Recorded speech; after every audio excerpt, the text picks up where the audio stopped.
Kok kurang kompak? Ditahu dengan adanya? Ai, kalau begitu kami ulang sekali lagi. Assalamualaikum. Assalamualaikum. Assalamualaikum warahmatullahi wabarakatuh.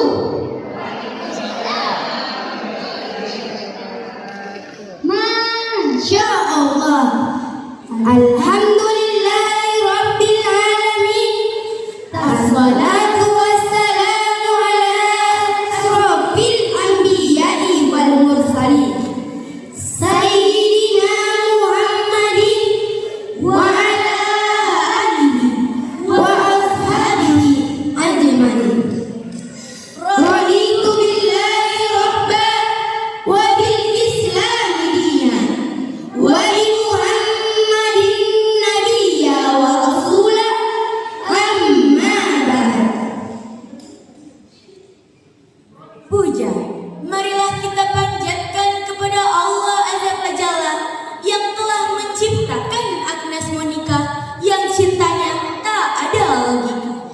Puji, marilah kita panjatkan kepada Rabbul Izzati yang telah menciptakan Ustadz Hadir yang insya Allah calon mantu Kiai. Syukur, marilah kita panjatkan kepada Rabbul Ghafur yang telah menciptakan tukang bubur, tukang cukur, tukang sayur, dan tukang gali kubur yang senantiasa bersyukur. Tak lupa kita kirimkan salawat dan salam kepada The Power Rebels Muhammad Habibullah, Muhammad Rasulullah, Muhammad Sallallahu Alaihi Wasallam. Semoga kita mendapatkan syafaatnya di akhirat kelak. Amin, amin ya rabbal alamin. Jamaah, oh jamaah, hadirin wal hadirat rahimakumullah. Pada kesempatan yang berbahagia ini, izinkan kami menyampaikan pidato yang berjudul Adab Terhadap Guru. Hadirin wal hadirat rahimakumullah. Kita perlu ketahui bahwa Allah Subhanahu wa taala sedang menganugerahi hambanya dengan anugerah yang luar biasa. Dan itu tidak kita dapati dalam waktu yang singkat. Butuh teladan waktu bahkan bertahun-tahun. Apa anugerah itu? Ada yang tahu? Anugerah itu adalah semangat yang dihadirkan pada kalbu Muslim Indonesia untuk pendekatan kepada Allah. Dalam ranah ibadah, kita dibekali dengan pengetahuan. Anda ingin sholat, belajar dulu bagaimana cara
lemah lembut. B. Baik dan berbudi pekerti. K. Kompak dan keren. Masya Allah. Itulah kemuliaan diri kami dalam ikhlas dan tulus, sehingga kami dapat menjadi anak yang insya Allah berkarakter baik dan semangat dalam berkarya. Semoga Ustadz dan Ustazah diberikan kesehatan lahir batin dan umur yang panjang. Amin. Allahumma amin. Hadirin wal hadirat rahimahullah. Di dalam Islam, guru merupakan orang berilmu yang harus benar-benar dihormati. Selagi apa yang disampaikannya merupakan kebenaran dan sesuai dengan yang Rasulullah ajarkan. Karena darinya kita mendapatkan ilmu yang tak terbatas. Pak, Bu, teman-teman, dulu bahkan Nabi memperoleh sepotong hadis atau mencari ilmu lain, orang-orang rela melakukan perjalanan jauh demi dapat duduk di majelis ilmu dan mendengarkan apa yang disampaikan oleh gurunya. Berbeda dengan yang sekarang yang dapat dengan mudah menuntut ilmu. Hadirin wal hadirat rahimahullah. Nabi Muhammad itu menyebut dirinya mu'allim. Innama bu'ishtu mu'alliman. Hanyalah aku diutus sebagai mu'allim. Apa itu mu'allim? Guru. Mu'allim itu teacher, ustadz, kiai, dosen. Tapi lebih spesial lagi, mu'allim ini memerankan seperti orang tua spiritual, orang tua intelektual. Ketika seorang ustadz atau ustazah melarang santrinya, bukan karena mereka benci kepada santri tersebut, tapi karena mereka sayang. Namun sayang 1000 sayang, santrinya yang tidak mengerti apa maksud dari ustadz atau ustazah. Begitu pula dengan ayah dan ibunya ketika melarang, bukan karena mereka tak cinta, bukan karena mereka tak sayang, namun justru besarnya rasa cinta dan sayang mereka sehingga melarang ini dan itu. Tapi anaknya tidak mengerti apa maksud dari kedua orang tuanya, sehingga muncul perkataan, ayah atau papaku jahat, atau mamaku pelit, atau guruku kejam. Bukankah kita sering mendengar perkataan itu, Pak, Bu, teman-teman? Mengapa demikian? Karena anak tidak mengerti apa maksud dari kedua orang tuanya atau apa maksud dari ustadz-ustazah mereka. Inilah yang terjadi mengapa banyak santri yang su'ud terhadap ustadz-ustazahnya. Maka tak heran lagi Bapak Ibu sekalian jika kita sering mendengar kasus perseteruan antara guru dan muridnya ataupun antara orang tua murid dan guru anaknya yang berakhir ricuh, bahkan sampai harus dibawa ke meja hijau. Na'udzubillah, tsumma na'udzubillahi min dzalik. Hadirin wal hadirat rahimahullah. Olehnya tak perlu mengetahui adab-adab terhadap guru ketika hendak menuntut ilmu. 1. Senantiasa melakukan kebaikan untuk guru. Balaslah kebaikan dengan kebaikan guru. Salah satu hal yang dapat membalas kebaikan guru adalah dengan mendoakannya. Jika bukan karena ilmu yang disampaikan oleh guru, mungkin kita masih dalam keadaan bodoh dan tidak tahu banyak hal. Rasulullah sallallahu alaihi wasallam bersabda, barang siapa yang berbuat kebaikan kepadamu, maka balaslah dengan balasan yang setimpal.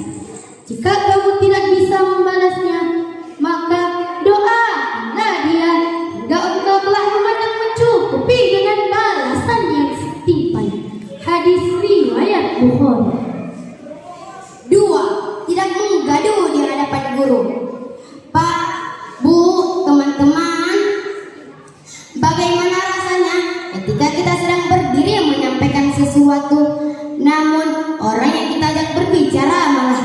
diobrol dengan orang lain. Tidak enak bukan? Parisiki nyawa tetap. Begitu pun dengan guru. Ketika mereka sedang menyampaikan sesuatu, maka dengarkanlah dengan seksama. 3. Menghormati hak guru. Guru juga memiliki hak-hak dalam mengajar. Maka hargailah hak guru tersebut. Bukanlah termasuk golongan kami, orang yang tidak menghargai yang lebih tua, tidak menyayangi yang muda, dan tidak mengerti hak ulama kami. Hadis riwayat Ahmad. 4. Merendahkan diri di hadapan guru. Rendah dirilah di hadapan guru, sebab orang yang sombong akan sulit menerima apa yang disampaikan oleh orang lain. Ibnu Jama'ah rahimahullah berkata, hendaklah seorang murid mengetahui bahwa rendah dirinya terhadap gurunya adalah kemuliaan dan tunduknya adalah kebanggaan. Tazkirah Sami. 5. Duduk, bertanya, dan mendengarkan dengan baik. Di dalam majelis ilmu, lakukan segala sesuatunya dengan baik. Misalnya ingin bertanya, maka memohonlah dengan izin dan tidak menyelah ketika berbicara. Syekh Bak Abu Zaid rahimahullah di dalam kitabnya Hilyatul Ilm mengatakan, pakailah adat yang terbaik pada saat kau duduk bersama syekhmu, dan pakailah cara yang terbaik dalam bertanya dan mendengarkan. 6. Bersabar terhadap kesalahan guru. Guru juga memiliki karakter yang berbeda-beda. Ada yang lemah lembut, Ada yang tegas, bahkan ada juga yang keras. Ketika kita sudah berniat untuk menuntut ilmu, maka kita juga harus bersabar di dalamnya, termasuk sabar terhadap guru kita. jangan malah kita yang marah atau malas karena tidak ingin bertemu dengan guru yang tidak disenanginya. Al-Imam Asy-Syafi'i rahimahullah mengatakan, Bersabarlah terhadap kerasnya sikap seorang guru. Sesungguhnya gagalnya mempelajari ilmu karena memusuhinya. 7. Menutup aib guru. Sebagai seorang murid, sudah selayaknya kita menjaga nama baik guru kita. Guru juga manusia biasa yang memiliki banyak kekurangan. Olehnya, jangan pernah kita menyebarkan aib guru kita. Seburuk-buruknya guru kita, beliau tetap orang yang berjasa dalam hidup kita. Pak, Bu, teman-teman, ketahuilah untuk ilmu itu tidak akan berhenti sampai kita mendalaminya. Maka pahamilah bagaimana adab-adab yang baik terhadap guru. Sebab guru juga memiliki tempat yang istimewa. Rasulullah sallallahu alaihi wasallam bersabda, barang siapa memuliakan orang berilmu, maka sungguh ia telah memuliakan aku. Barang siapa memuliakan aku, maka sungguh ia telah memuliakan Allah. Barang siapa memuliakan Allah, maka tempatnya di surga. Masya Allah. Olehnya Pak, Bu, teman-teman, mari menggunakan guru dengan adab-adab yang baik, agar ilmu yang kita peroleh menjadi berkah dan bermanfaat. Amin amin ya rabbal alamin. Cukup sekian pidato dari kami, semoga bermanfaat untuk kita semua. Sebelum menutup salam, marilah mengangkat tangan. Kita mendoakan ustadz dan ustazah yang telah mengajar kami. Bismillah.